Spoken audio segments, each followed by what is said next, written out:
Okay na ba si Sir Alan?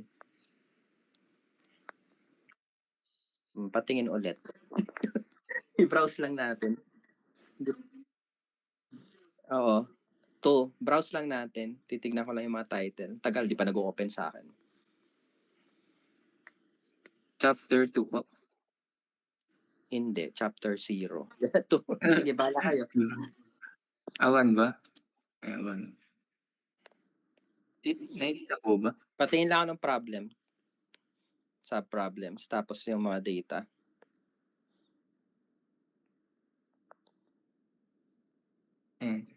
Problem.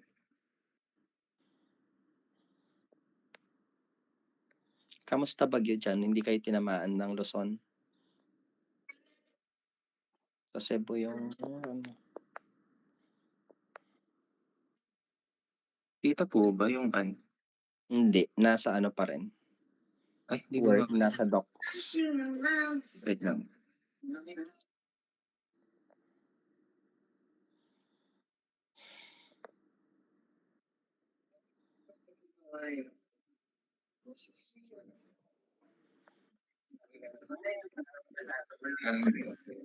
Oo, nakapila nga sila. Sabi ko, antayin nyo makauwi ako.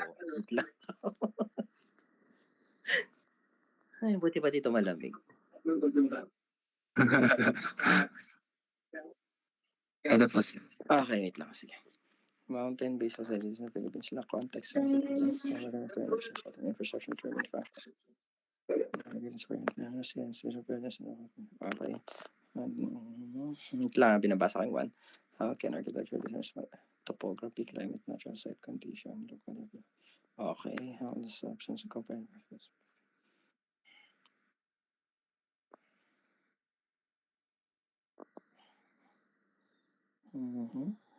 Sige.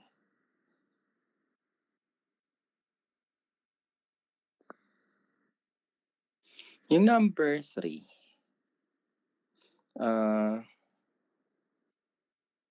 instead of asking what spatial experiential design factors influence the effectiveness of mountain tourism facilities, idiretso nyo na yung tanong na what spatial experiential design can dito,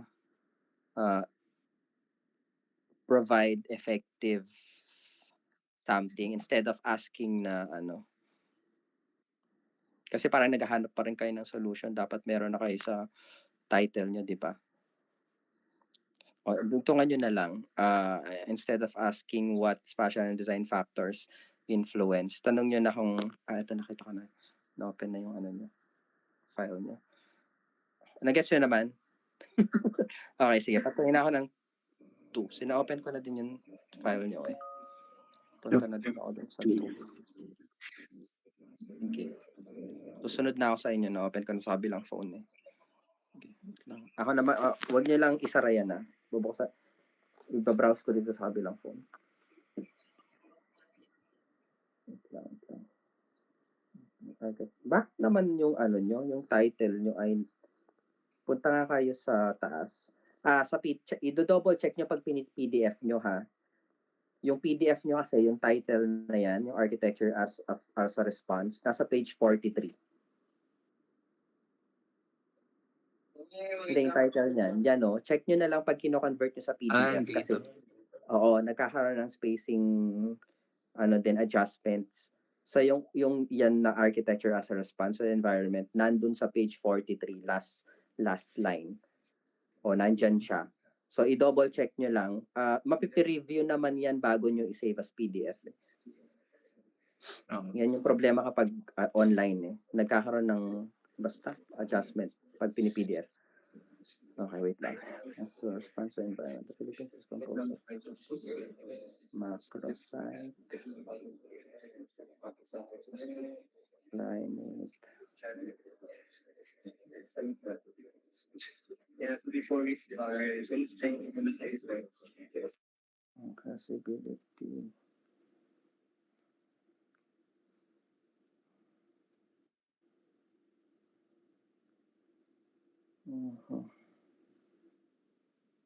Designing responsibly with mountains. Okay, good.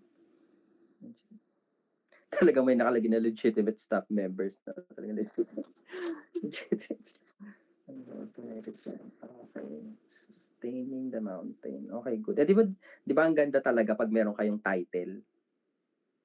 Nagigit agad nila.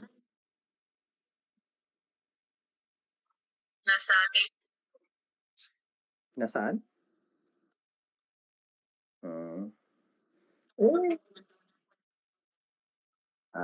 Yun naman kasi kailangan sundin yun. Oo, ang pag nilagay niyo sa table of contents, ano na, kung kunwari, kung tungkol saan yung focus number 1, tapos sub na lang. Check ko mamaya yung table of contents. Effects on tourism, natural environment, present conditions, okay, demographic. Ayan, may mga nalilipat. Patingin nga ng page 63 niya.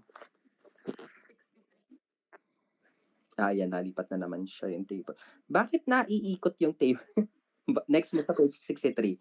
Hindi ba pwedeng iikot yan? Nakakabuisit. Bakit di nyo iikot yan? Ikot nyo. Para po sana maging mas malaki po. Ikot nyo nga, try nyo, ikot nyo. Ang sakit sa liig magbasa ng ganyan. I-check mo nga kung nababasa naman.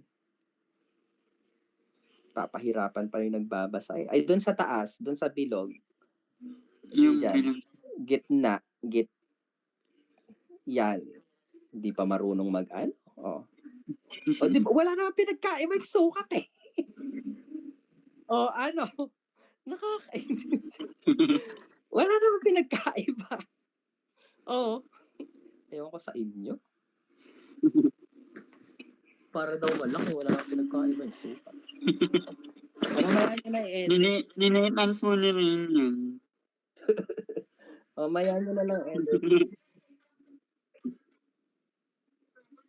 I-check nyo kung nababasa naman sa print. Siyempre, double check nyo pa rin. Pwede nyo pang lakihan ng konti yan. Pero sige, saan na yun? Socio-economic. Hindi, okay lang. Next, age of respondents. Okay. Gender of respondents. Okay. Role of respondents. Frequency of trekking. Preparedness before trek. Orientation aspects.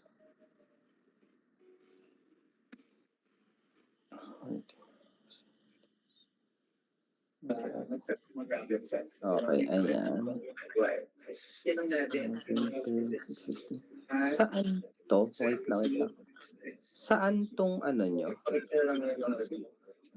Itong mountain-based existing structure. Saan to?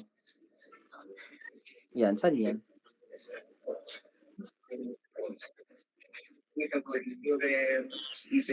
Walang location man lang bago kayo. Walang nakalagay kung saan to. Well, specific. Hindi nyo man lang pinakilala kung saan yan. Sige po na. Hulaan pa namin kung saan yan. Saan ba yan? Kasi mukhang iisang site lang eh. Saan yan? Daraitan. Sa baba eh. The image shows the site mapping of the observed mountain-based sites in Mount Daraitan. Features, existing buildings. Hindi sa taas. Sa taas ba? Oo, sa pinakababa. Yan. Sana man lang may ganun. Tinype mo na ata eh. Ayan o, Mount Daraitan. Di ba? Hahanapin ko pa dito kung nasaan. Okay, next. Orientation area, covered court, problem interest. Okay. Barangay hall, campsites. Built. Ayan na naman yung naligaw na naman yung number 4. Built. Next page yun na pag ganyan. Environment.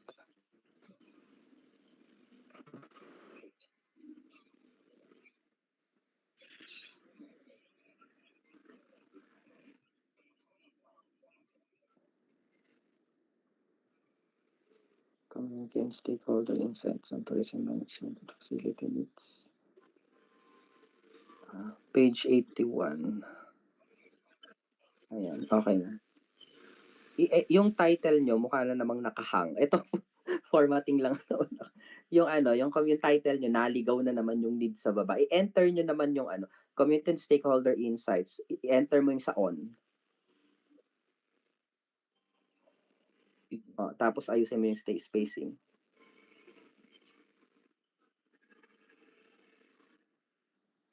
Hindi ganyan. Hindi ganyan. Click mo ulit. Sige. Ay, ayan. Na. Click mo. Yan, tatlong yan. Click mo yan. Hanggang doon sa pinakababa. Hindi. Doon sa title lang. Sa title. Spacing mo. Basic. Tama yung kanina. Pindutin mo yung Yan. Pindutin mo some spacing. Okay, remove space, remove something. Ayan. Lagay mo 0, 0. 0. Hindi dyan. Ayan. Ala na. O, Ano to ba? yan. Diyos ko pa. Tanggalin mo yung din sa taas. Meron pang space yan sa taas. Back mo. Yep. Yan. O, di ba? Mukhang tanga kasi yung needs na isang word lang nasa baba pa. Okay. Anong sinasabi niya? Community and stakeholder insights on tourism management. Okay. Kagawad Ricardo Kalimutan. Okay. Sensory experience. Primary motivation. Okay. Okay. Mountain-based trekking and support facilities. Page 88. Isang enter. Yan. Ay, bakit nag-PDF na kasi ito eh? Angat ka 87 dyan. Yan. Yung mountain, lagyan mo na enter. Enter mo ulit. Hindi. Yan sa mountain. Isa pa. Yan. Enter mo. Yan. Okay. Again, check nyo pag nag-PDF Tourist memorable facility experience. Mountain-based trekking sa work. Napakita nyo yung mga pictures dito, no? Doon sa unang part. Doon sa mountain-based trekking support facilities. Meron. Okay. Siguro pwede kayong maglagay ng kahit isa lang na picture. Tapos memorable facilities. Memorable? Ano? Memorable experience facilities. Ano yung memorable? Ano yung memorable na yun? Taas mo pa. Yan. Ano yan?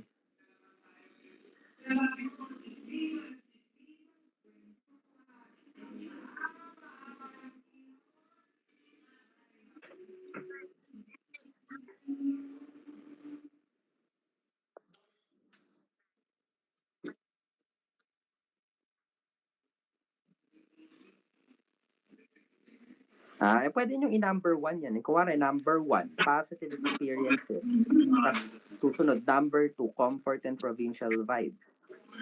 Number 3, kasi meron kayong tutultok eh. Number 3, amenities and services. Number 4, unique features. Di ba, sa madaling, kahit yun lang mabasa ko eh. Pero numberan nyo yan. 1, yun nga.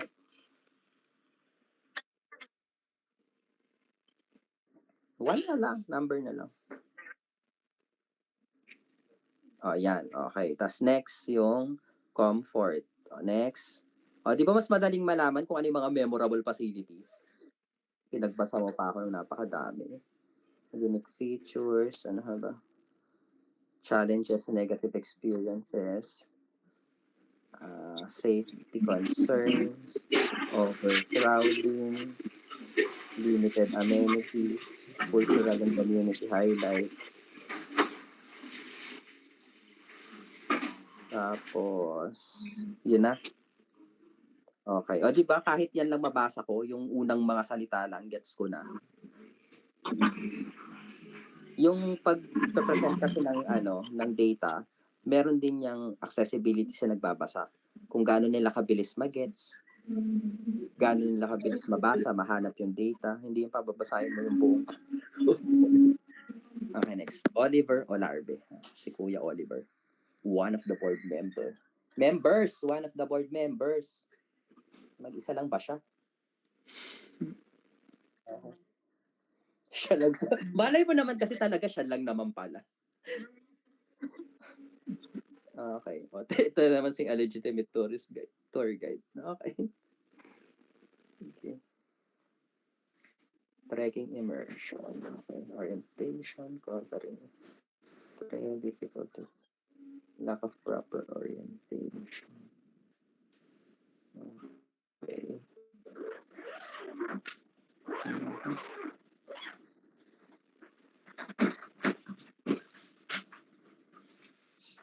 Steep steps and slopes. Okay. Wait lang, naiihi ako. Wait lang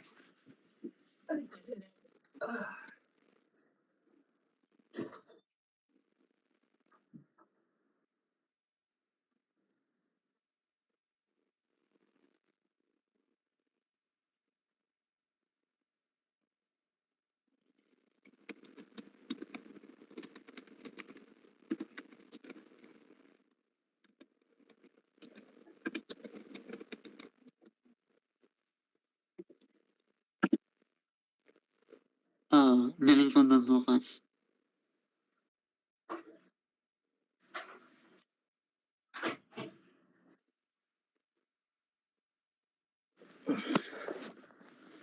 Okay, game. Steep steps and slopes. Parang steep steps and slopes. Parang title lang doon.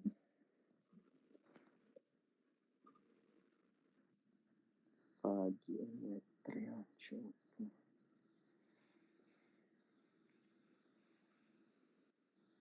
Nakaka-OC yung ano nyo. Huwag mo nang i-justify yung ano, yung naka-bold na text. I-left ano nyo. Yan. Sakit sa eyes. Exhaustion, heavy, breathing, and muscle pain. Okay. Kayo lang naman to eh. Experience at high elevation. Sharpen up. Okay. Kayo to, no? Opo. Okay, next. Existing hiking trail, Mount Daraitan. Okay.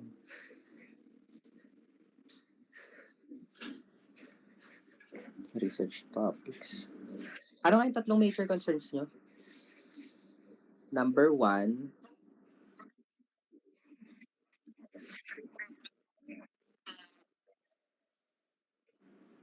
okay, meron ba kayong data about the environment dito?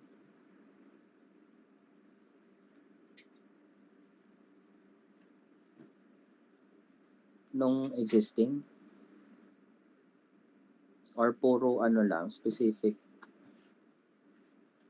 May pinakita yung mga surrounding areas bukod dun sa mga nasa campsite.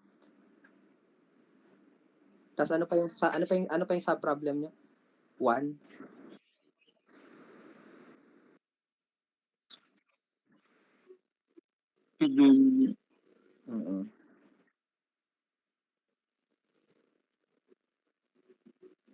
Sideline.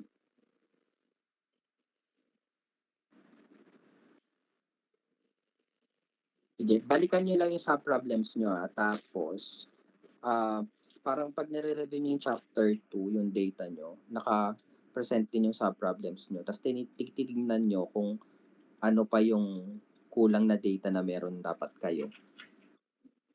Research topic, critical regionalism, materiality and local resources. Describe nyo naman data doon sa unang part kung ano yung mga materials ng mga buildings nila, no? May nabasa ko doon na concrete eh. No? Okay. Response to climate and topography. Pag ganito din, i-analyze nyo din yung mga buildings in response to climate and topography. Pag maulan ba, nababasa sila? Madali bang masira yung mga... Kasi yun yung inaaral nyo, di ba? So, i-check nyo lang. Hindi nyo lang din papakita kung ano yung meron doon. I-check nyo din kung may kinalaman siya sa materials, climate, topography, etc. Lagi nyo review yung data nyo versus dun sa problem nyo. Cultural identity, sensory, experiential architecture, relationship, integration, originalism. Okay.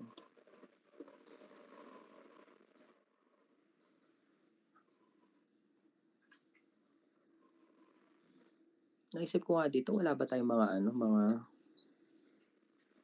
cable car, ganun? Kasi parang karamihan ng, yung cable car, di ba, accessible din siya? Parang napaisip tuloy ako bigla, parang halos na mga napupuntahan ko, may mga cable cars na sa mga bundok nila eh. Parang sa Pilipinas na ako walang nakitang ganun.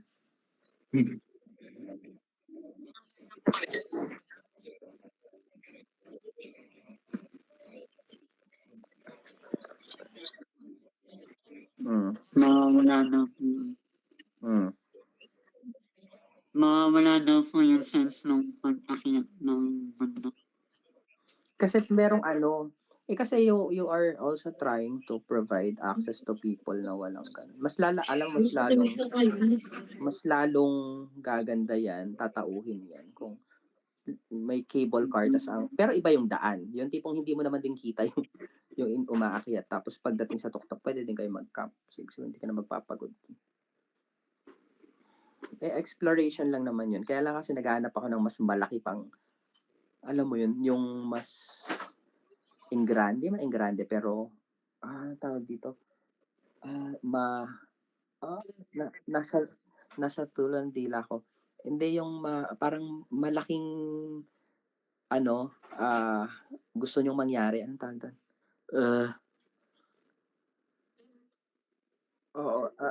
Anong tawag dito? Yung parang nangangarap ka lang din naman malaki na.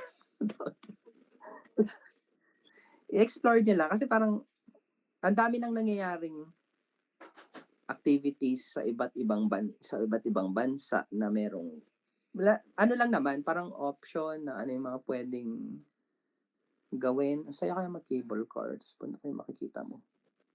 Parang sa lahat ng ibang bansa, ang dami ng cable cars. Meron pa iba-iba.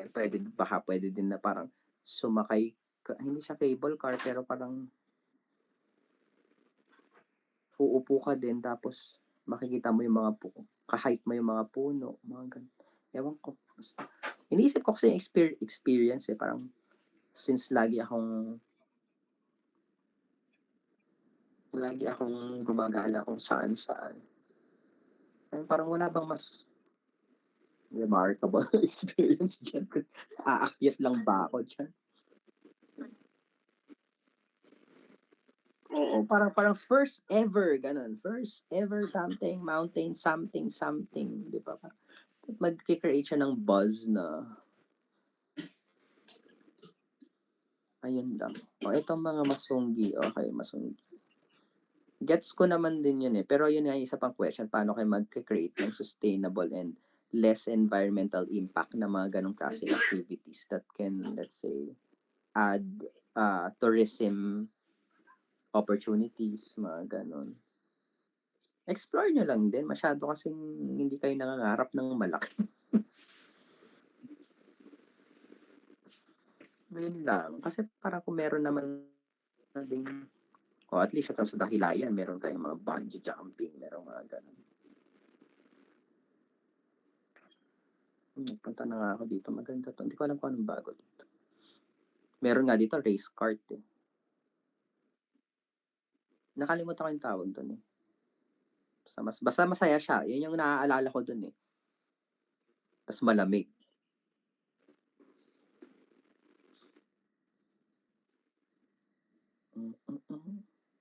Ayun, kung ako lang gusto ko lang i-extend doon sa mga hindi naman hiker. Kasi parang napaka-exclusive. Nagets ba? Yung development kung sakali.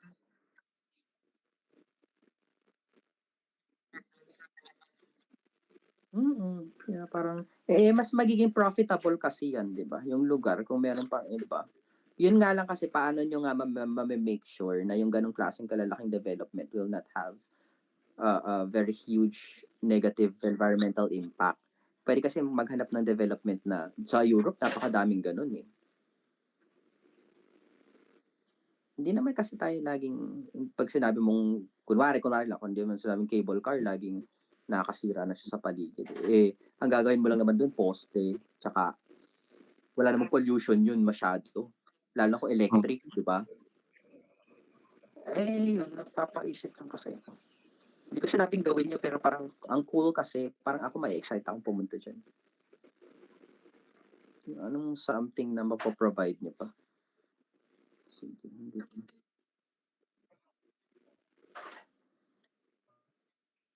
Di ba? Yun nga eh. You are trying to help other people experience the mountain. Kasi nga, isip nilang pumunta muna sa Pilipinas. Ay, meron pala tayong ganito dito. Di ba? Pag bundok-bundok, parang inisip mo lang, ay, hindi ako pwede pumunta dyan, mabundok. Pero yun nga, you are creating opportunities kasi, tourism opportunities. Pero syempre, you need to be ready. Kasi if you open these types of, let's say, activities, of course, dadayuhin yan ng tao and the parang yung massive influx of tourism will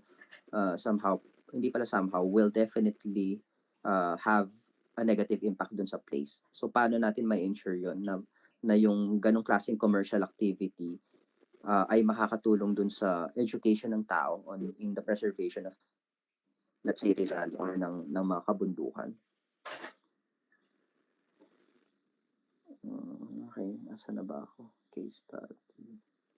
Ano mga problema sa case study? Pero yun nga, pwede kayo mag-explore ng case study ng mga modern amenities like cable cars or iba pa. Baka meron pa baka meron ibang type ng cable car na mas applicable dyan kasi napakadaming okay, summary and recommendation. Ano chapter na ba to?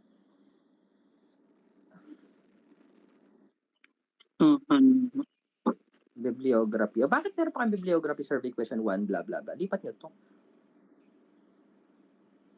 Nilalagay ba dito? Hindi mo nilalagay dito to. Question and responses. Pwede ilagay yan sa annexes. Pero hindi na kailangan ilagay yan. Siguro kaya humaba to, no? Sabi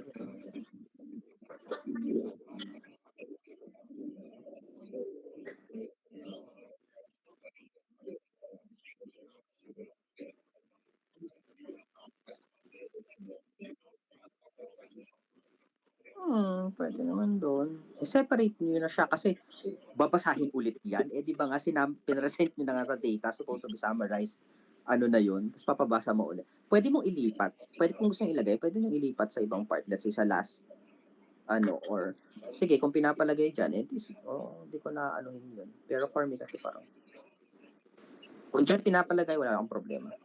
Analysis and interpretation, restatement, yun yung na binago to, no? Edit nyo yung number 3. Summary findings, number 1. Findings. Topographical and geological content. Rugged terrain, steep slopes and ridges. Okay. Landslides, architectural interventions. These conditions required. Okay, itong mga this condition page, ayan. Itong may nakalagay na these conditions require architectural interventions that work with the natural slope. Hindi nyo na kailangan ilagay dyan. Kasi findings lahat muna kasi sana to. Wala mo ng proposal, wala mo ng recommendations. Gets ba? Yes. Kunwari, meron kayo na find out. Finding 1 nyo, ganun. Pwede nyo ilagay sa recommendation. Na ang recommendation nyo is to create architectural interventions that work with the natural slope. Nakuha nyo ba? Yes. Findings lang muna yan. Wala mo na kayong proposal, wala mo na recommendations. Purely findings lang. Case status hydrological and flood risk. The flood, ilipat nyo din yung this indicates that elevated siting, permeable landscape, and flood adaptive strategies are essential. Ilipat nyo ulit yon. Yung sa merong runoff. Ay, parang iba tayo ng tinitignan. Tinanggal niyo na ba? Yung dyan, tinanggal niyo na? Po yung yung Okay. recommendation. O next, Digital po na. climatic. O ganun din, yung sa climatic, architectural responses should include white eaves, remove. O ganun na lang ha, basta wala munang direct to the point din tong findings.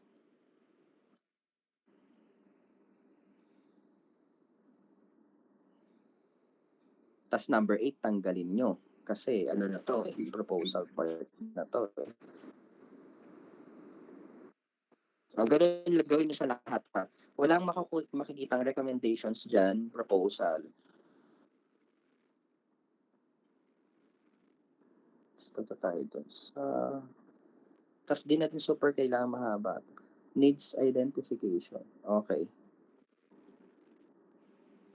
O, tignan mo, di ba? Nalagay dito sa identified needs.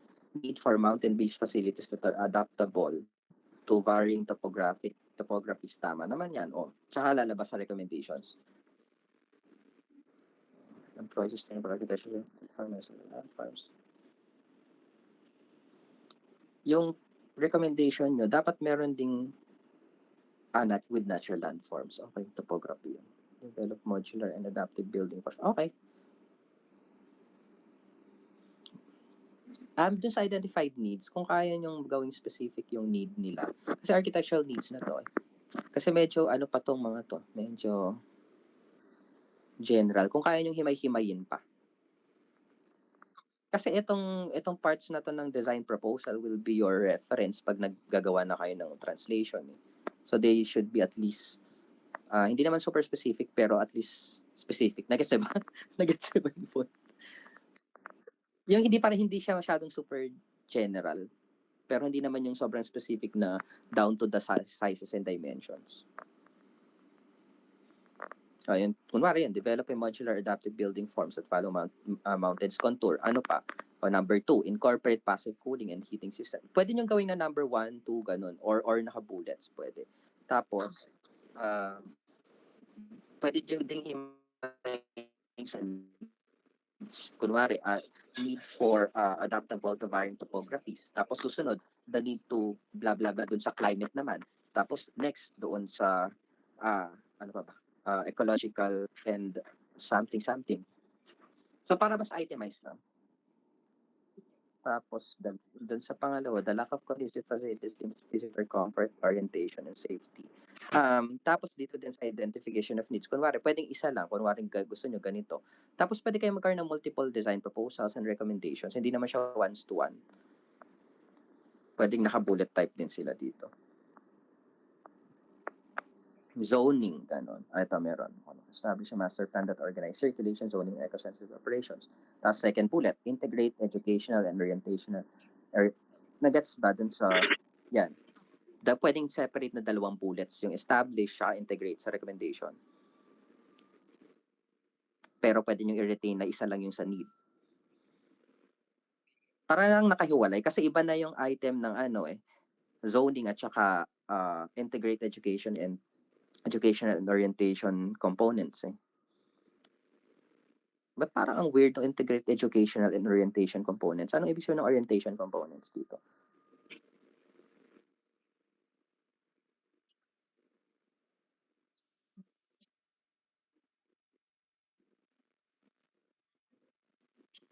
Wayfinding ba yan? Wayfinding ba yung orientation?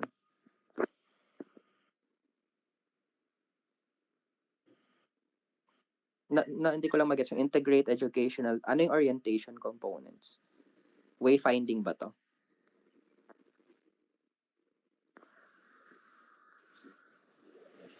Tingnan mo, di din niya alam.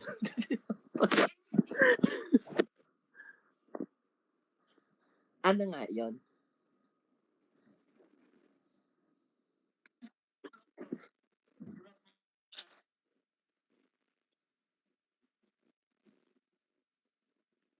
Wait lang.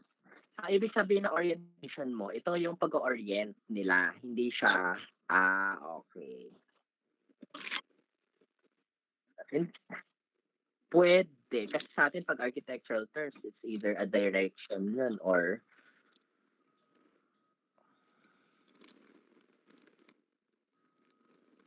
Okay, sige. O more on itemization lang naman 'to. Chapter 4, the site. Tanay Rizal.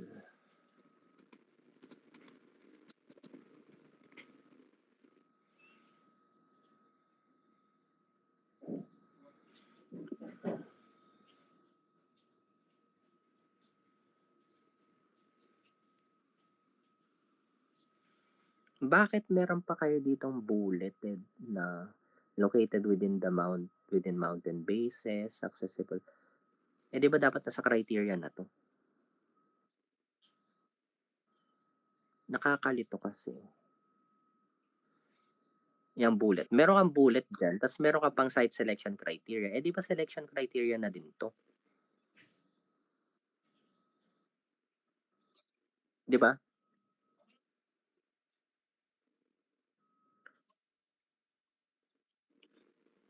Criteria na din 'yan, eh, 'di ba? Parang ang sinasabi niyo na ito yung magandang site sana. So, ito yung criteria niyo ngayon. Puwede niyong ilipat 'yan, i-distribute dun sa site selection criteria niyo.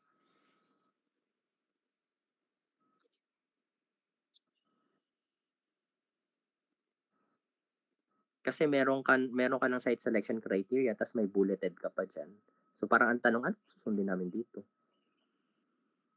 Pagsamahin niyo na lang para malinis na lang yung site selection criteria niyo.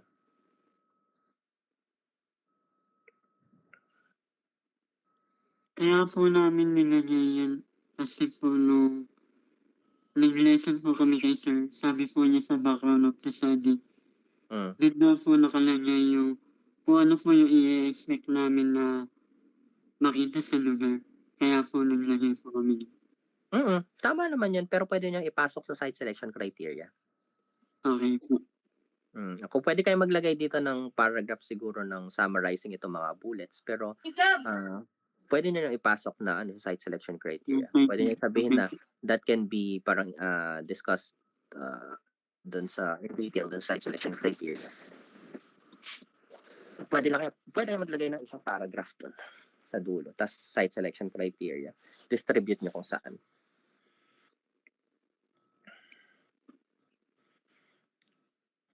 On-site feel, relevance to the user. O asan yung ano niyo, rating niyo? Naka-table po sa baba.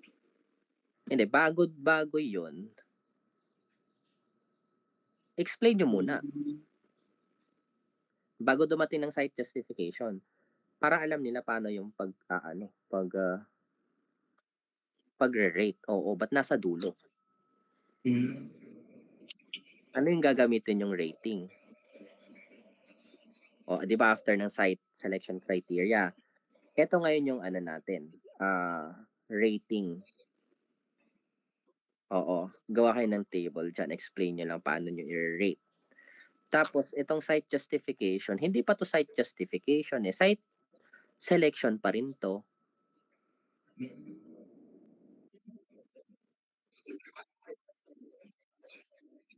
Ay, hayaan niyo sila. Site selection pa rin 'yan kasi nagse-select pa rin kayo, 'di ba?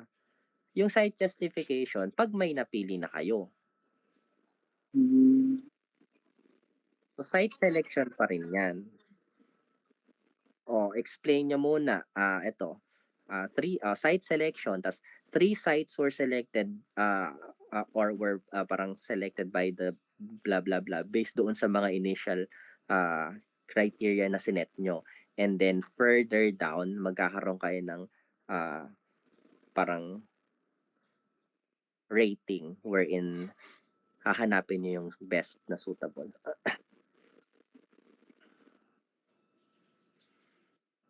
Tapos site 1, site beginner hikes.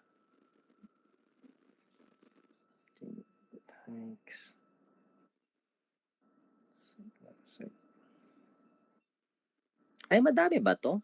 Wait lang, nalilito ako.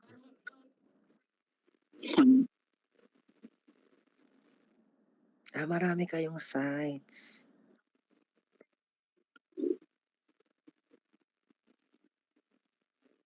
Pero asan yung pinakamalaking site niyo?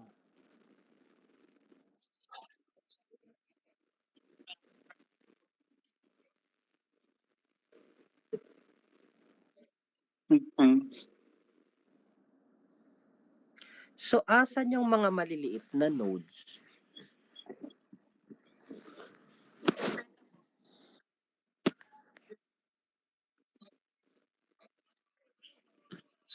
Wait. Pero magkaka-connect to. Aha. Wait lang.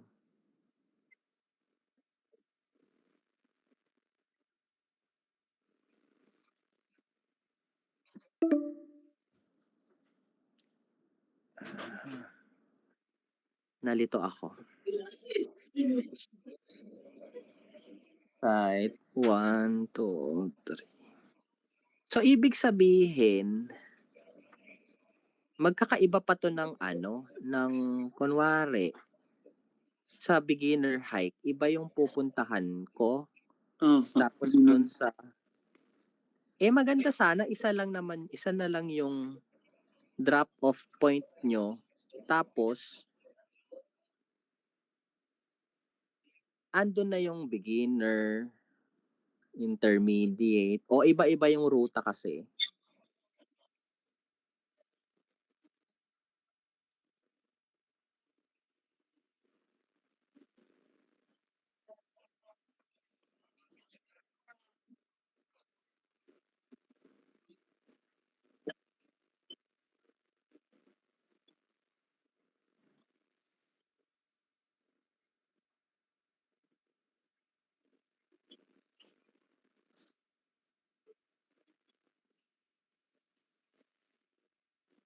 So, bali meron kayong tatlong development. Opo. Pero yung akyat nito, magkakaibang lugar. Opo.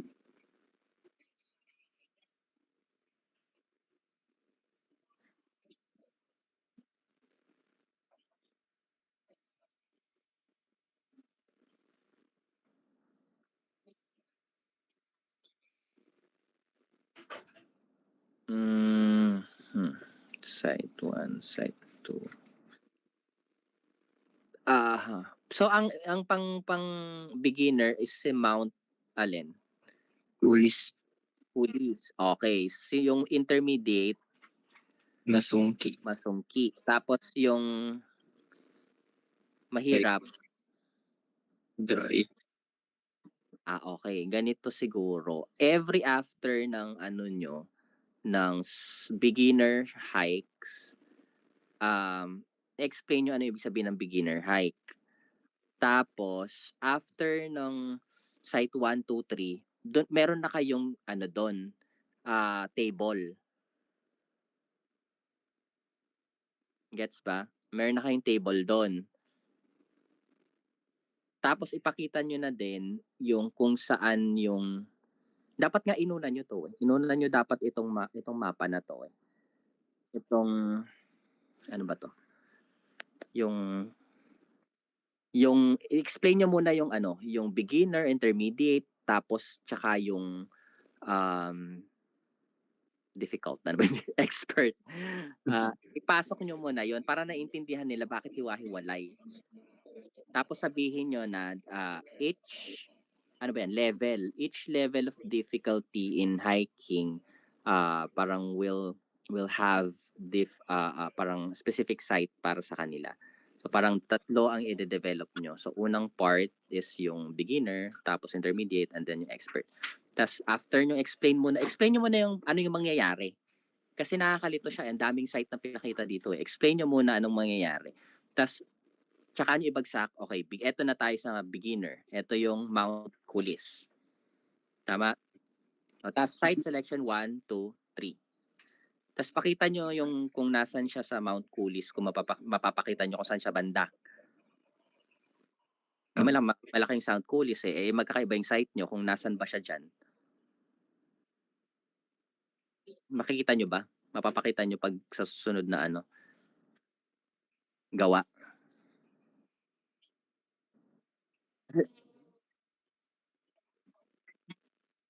Oo, para makita dyan.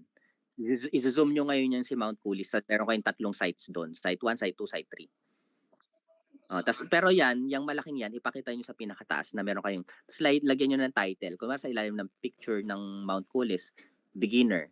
Tas nage-gets na ba? Okay. Okay. So una, pag natapos niyo na yung site selection sa beginner 1, 2, 3, mag-carry na kayo ng table doon para makita niyo na kung sino yung panalong site.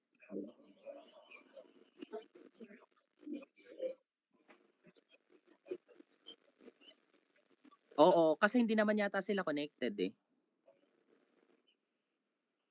O connected ba sila?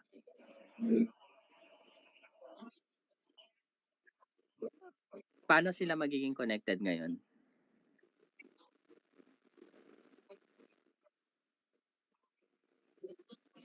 Hmm.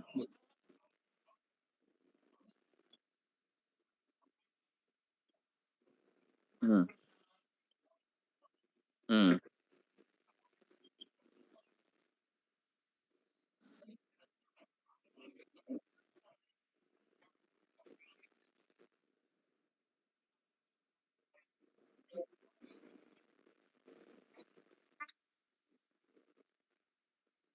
Eh di dapat na ilalagay nyo din yan yung iba pang mga bundok na malalapit dyan. Tapos isa sa criteria nyo somehow, kunwari yung sa beginner, dapat malapit siya dun sa mga bundok na yun. 'Di ba? Tapos dito hindi lang masungki. Dapat napakita din yung ibang bundok. Tapos isa sa criteria nyo din somehow yung accessibility ng site dun sa maraming bundok na yan.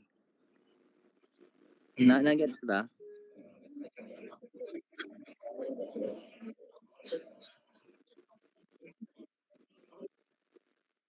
Eh kasi dapat meron sila criteria din na different kasi iba-iba pala yung magiging level of ano nila eh. Tapos check nyo kung connected sila talaga. Paano naman yung accessibility between different sites naman ngayon?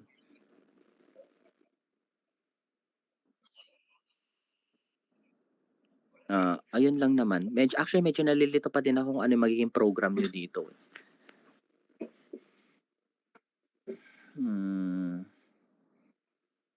Ayun, sige, tignan na lang natin. Macro site analysis tapos so macro, micro. Di marami kayong micro ngayon. Iba micro nyo ngayon every site. Tapos kapag nagma-micro kayo, dapat napapakita pa rin yung pupuntahan eh kasi importante sa inyo yung relationship ng site doon sa mga destinations nila. Pero okay naman na to. At meron kayo dito sa figure, ano ba to? Farm, campsite, farm, site. Okay, sige. SWOT. Dito ako medyo nahihirapan sa SWOT eh. Kaya na natin ni Sir Alan. Site.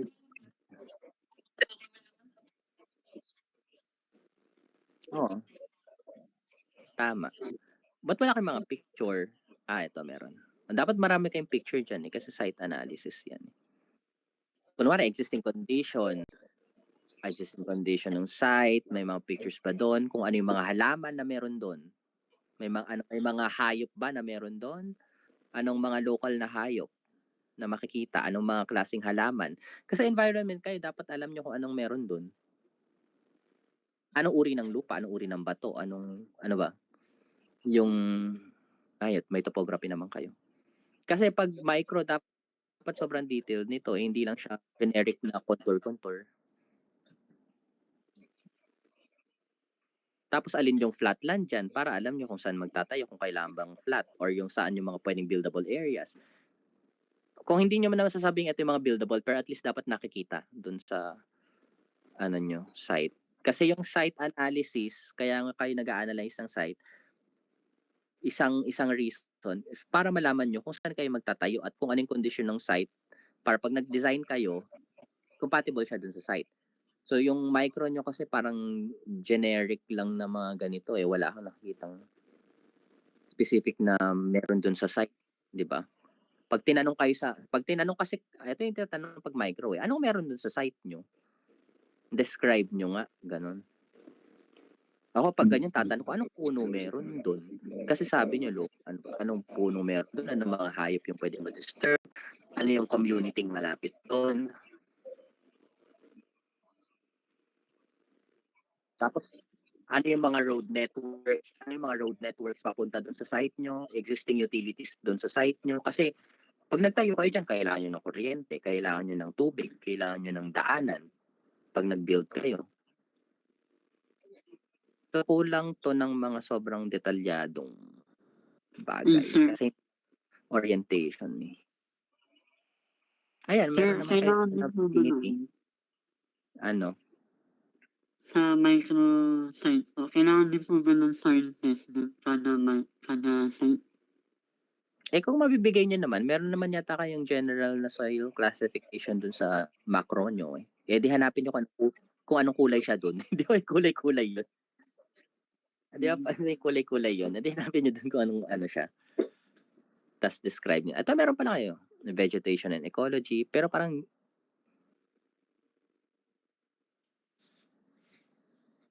vegetation and ecology. Pero wala namang vegetation. At wala namang ecology. Wala namang ecology at vegetation. Sabi niyo dito, the area includes forest reserves like Kaliwa watershed, removal of trees or intrusion into protected habitats. Proposals must avoid disrupting natural vegetation. Pero wala naman using native species. Hindi nyo nga alam kung anong native species at biodiversity na meron doon. Alam nyo ba? Dapat parami kayong data din sa data nyo din. Dapat meron kayo din eh. Yung biodiversity of ganito. Environment and biodiversity ng lugar. So papakita nyo kung ano yung mga punong meron doon, ano yung mga hayop na meron doon, anything na meron alam sa environment doon, mga ilog, falls, kung meron man. Kasi generic lang din to noon. Proposal must avoid disrupting natural vegetation. Hindi mo nga alam kung anong vegetation meron. Accessibility and circulation. Lahat to kasi generic eh. Pag accessibility and circulation, sige, okay na lang to. Ang hinahanap ko yung mga daanan, utilities. Yun, check nyo na lang. Medyo mahina ako dun sa, micro site. Conclusion.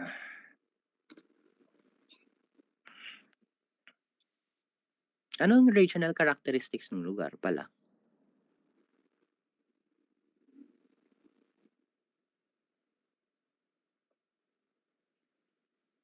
Pag tinanong sa iyo, sa inyo, ano yung characteristics ng Rizal? Yung regional characteristics.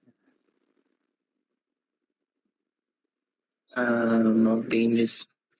Okay. Mountainous.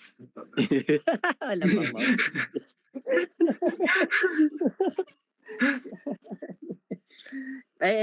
Hanapin nyo lang yung sagot kasi parang what makes Rizal unique from different parts of, let's say, Luzon, di ba? Parang explain nyo lang. Kasi critical regionalism, so dapat alam nyo kung ano meron sa lugar na yun. Explain nyo lang kung yung nakita nyo, ano yung existing doon, anong meron doon. Tapos effects on tourist and natural environment, 247 sa recommendation nyo. Or baka ibang page dyan. Utilize bamboo. Ang question ba, madaming bang bamboo doon? Sabi po nung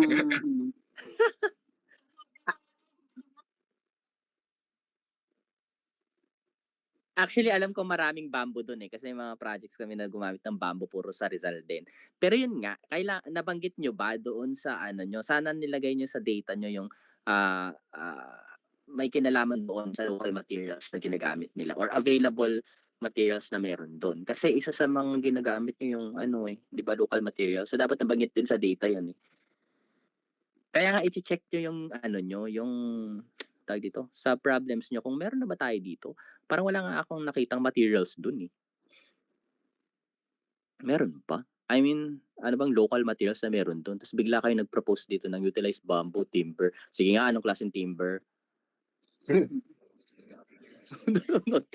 Anong timber locally available sa Rizal? Anong stone ang meron doon? Tas nakalagay, adapt vernacular construction method. Anong vernacular construction method na meron doon? and indigenous practices. Kasi pag nag-propose kayo ng ganito, dapat napakita nyo sa data nyo. Domaga techniques. So, ano yung mga Domaga techniques na yan?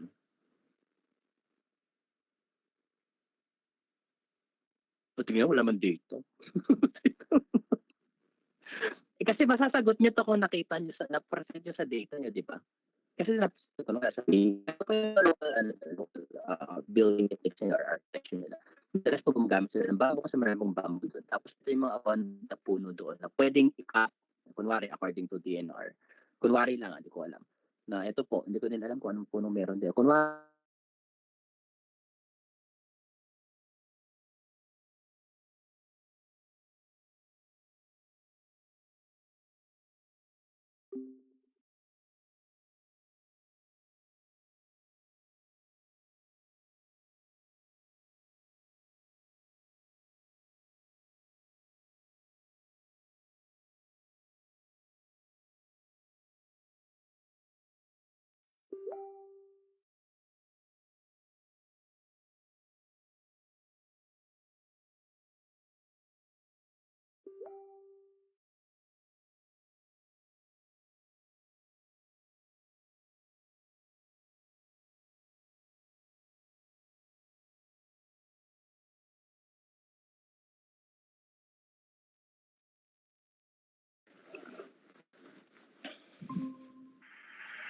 okay, so ayun na nga.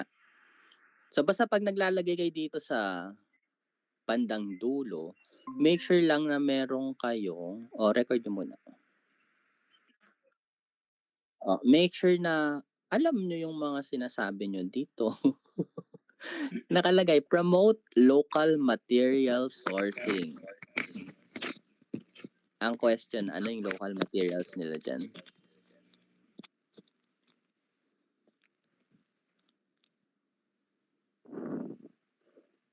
Ano yung materials nila? Bamboo. Kakainis yung bamboo. Puro bundok tapos bamboo lang yung nasabi. Nakuha nyo ba? So parang hindi nyo naman talaga hindi nyo masyadong alam yung nag-e-echo. Ayan. Ayan, very good. Ayun, nagets nyo ba? Dapat alam nyo to pag sinusulat nyo. Dapat nandun sa data na parang pwedeng sabihin na based from our data din na ito po yung available material sa paligid nila. Ito po yung mga bato na pwede natin gamitin na abundant sa lugar. Di ba? Para is carbon footprint kasi we'll be using materials na malapit lang din. Yun. Ano yun yung sa data? Kasi tatanungin kayo dyan.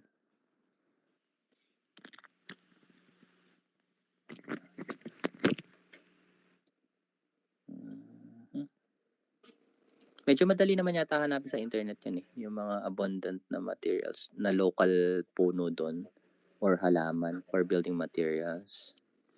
Pero hanapin nyo yung local architecture nila kung meron man or vernacular kung meron man.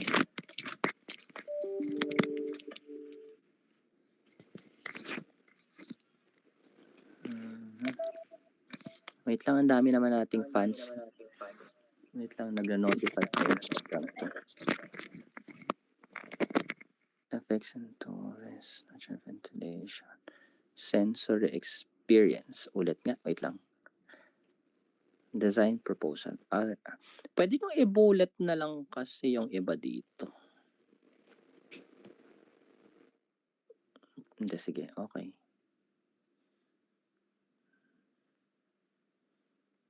Water adaptive shelter.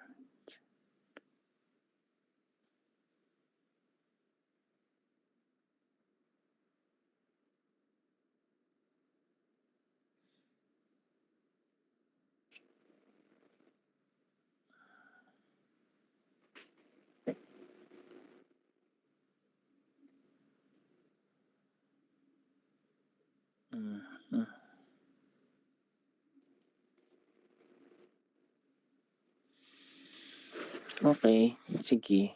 Parang ang simplihan pa din ako dun sa sa magiging proposal.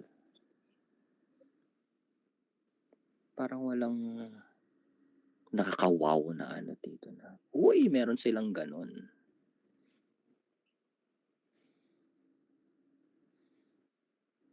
Sige. Ayusin nyo na muna yung iba. Mag-isip pa ako ng pwedeng proposal dito. Kailan ba defense nyo? Well, Third.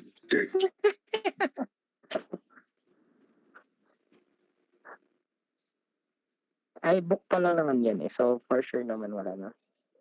More on recommendation siguro bibigay nila.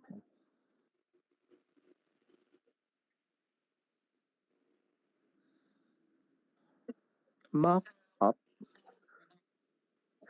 Mock up. Mock depends. Mock up. Di mock up itatayo yun. Sige. Ano?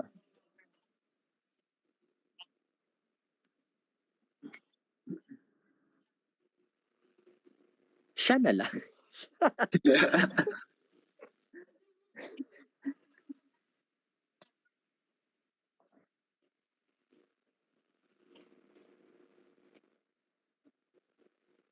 Ay, pwede nyo naman i-send sa akin yung PowerPoint. Tignan natin kung anong tatanungin ko.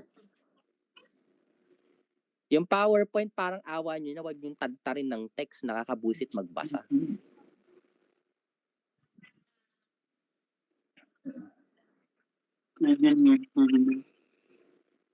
Tapos yung PowerPoint, kwento yon ha. Pwede kayo maglagay ng mga videos na parang ipakita nyo muna sa umpisa na parang gaano kaganda yung Rizal. Ganun.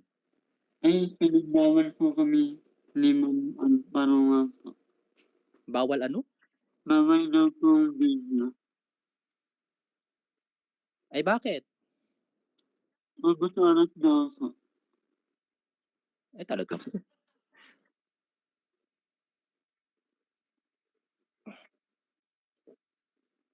Wait na lang. Kung ilang segundo lang naman yung mga clips nyo eh. Kailangan ma-capture nyo kasi try nyo pa din. Kung papasok naman sa 20 minutes siguro yun, wala namang concern siguro yun.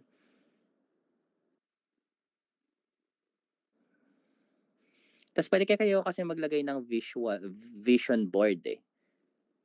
Hindi naman talaga siya total design, pero sa end ng presentation nyo na parang we are envisioning this development as parang ganito.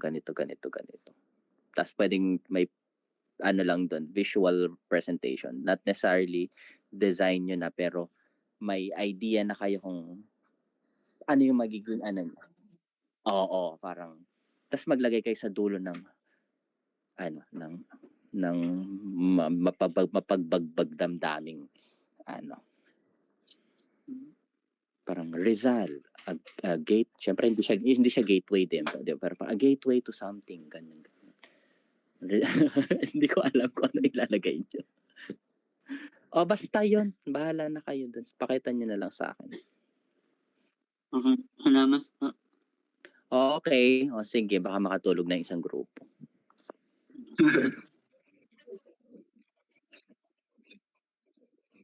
Hindi, para mas matagal kayong nagsabing 8. Kayo sinabihan kong 8, no?